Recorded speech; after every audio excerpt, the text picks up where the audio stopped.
hello guys কি খবৰ আপোনালোকৰ আশা কৰিছো আপোনালোকৰ ভাল আৰু মোৰো ভাল মই ৰীমা মই বেবি শোৰুমত কাম কৰো মই আজি আপোনালোকক দেখুৱাম বেবি ফিডিং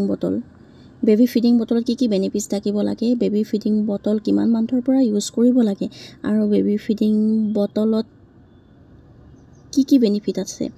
এটো মই লৈ লৈছো মি এণ্ড মমছৰ ফিডিং বটল এটো 0 প্লাছৰ হয় আৰু ইয়াতে বিপিএফ ফ্ৰী লেখা আছে বিপিএফ ফ্ৰী মানে বিসফিনাইল এসিড এটো 149 এমআৰপি হয়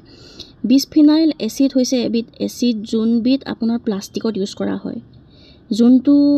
এসিড আপোনাৰ প্লাষ্টিকত ইউজ কৰিলে বেবিৰ কাৰণে হাৰ্মফুল হয় হেতু এসিড আমাৰ মি এণ্ড মমছৰ কোনো প্লাষ্টিকত ইউজ কৰা নহয় এটো বটলটো খুলি ললো এটো নিপলটো হয় একদম সিলিকনৰ হয় সফট হয় বেবি ইউজ কৰিলে একো অসুবিধা নাপায় এটো হল ষ্টপাৰ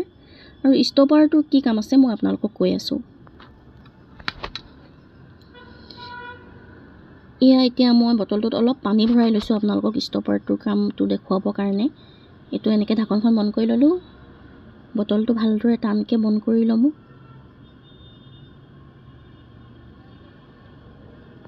চাওক দেখিছেনে অলপো লিক নকৰে যেতিয়া ষ্টপাৰটো লগাব আপোনাৰ বটলৰ গাখীৰ বা পানী অলপো লিক নকৰে আৰু যেতিয়া বটলৰ ষ্টপাৰটো এৰুৱাই দিব তেতিয়া বেবি সাত কৰিব পাৰিব তেতিয়া লিক কৰিব এটো কেতিয়াবা আপোনাৰ বেবিক লৈ প্লেনি কেৰি কৰিব লগা হলে তেতিয়া আপোনাৰ বটলৰ পৰা পানী পৰা বা গাখীৰ পৰা কোনো ভয় নাথাকে ষ্টপাৰটো এনেকে লগাই প্লেনি কেৰি কৰি যাব পাৰিব আৰু ইয়াৰ সাইডত এটা হোল আছে এটো হোল হয় এন্টিকলিক হোল যেহেতু এটো হোলটো যোন বটলত থাকে তেতিয়া বেবিৰ পেট ফুলা বা গ্যাস হোৱা কোনো চান্সেস নাথাকে যেহেতু এয়াৰ গ্যাসটো এই হোলটোৱেদি বাহিৰলৈ কৰি দিয়ে বেবি সাৰ্ট কৰিলে বেবিৰ পেটৰ ভিতৰত গ্যাসটো নাযায়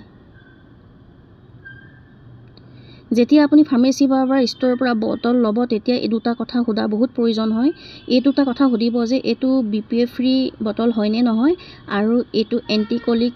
আছে নে নাই এটো বটলত যেহেতু মোৰ ষ্টৰৰ পৰা ললেতো মই এটো কৈ দিম আপোনালোকক এতিয়া ভিডিওটো ইমানতে সামৰিছো নেক্সট ভিডিওত লগ পাই আছো বাই বাই